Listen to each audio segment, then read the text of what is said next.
बिस्मिल्लाहिर्रहमानिर्रहीम। अस्सलाम वालेकुम। एक मर्तबा हज़रत अली नमाज जुम्मा की तैयारी फरमा रहे थे।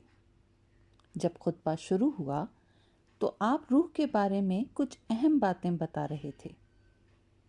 बात अभी शुरू होने ही वाली थी कि एक शख्स आपकी खिदमत में हाजिर हुआ और कहने लगा, या अली, ये जो इंसान की रूह होती है, जब इंसान सो जाता है तो क्या ये इंसान के जिस्म से जुदा हो जाती है या नहीं?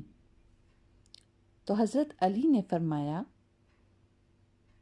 कि तुम्हारे जिस्म और हर इंसान के जिस्म में जो रूह अल्लाह ताला ने डाली है वो 3 हिस्सों पर मुश्तमिल है।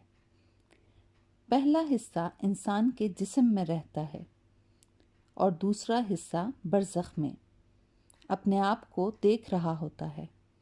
रूह का तीसरा हिस्सा इंसान के जिस्म से तब जुदा होता है जब इंसान सो जाता है।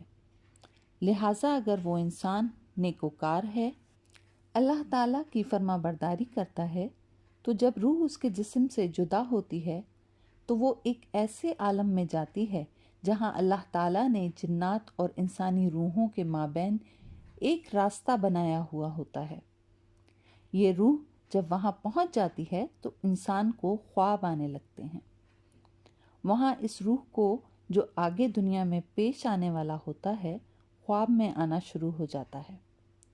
और अगर इंसान बदकार है और अल्लाह का नाफरमान है, लोगों पर जुल्म करता है और अल्लाह के बताए हुए रास्ते पर नहीं चलता, तो वो रूह उसके जिस्म में कैद हो जाती है और उसे ख्वाब में कुछ नज़र नहीं आता। अगर इंसान नेक और अल्लाह का फरमाबरदार है तो अल्लाह उसको एक इल्म अता करता है जिसे इल्म नाइला कहते हैं, और इस इल्म में ऐसी ताकत है कि इंसान अपनी मर्ज़ी से जब चाहे जहाँ चाहे जा सकता है और तसव्वुर में किसी को भी उसकी हालत में देख सकता है। और ये तभी मुमकिन होता है जब इंसान अल्लाह के करीब रहता है और उसकी अताअत करता है, उसके हुक्म को बजा लाता है। और जब ये इल्म नाइला अपनी बुलंद तरीन मुकाम पर पहुंच जाता है तो इंसान जब चाहे जहाँ चाहे जा सकता है, उसे रूह पर मुकम्मल अख्तियार मिल जाता है।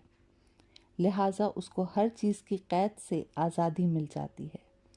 यानी अल्लाह उससे इस कदर राज़ी हो जाते हैं कि उसे ये इल्म अता करते हैं।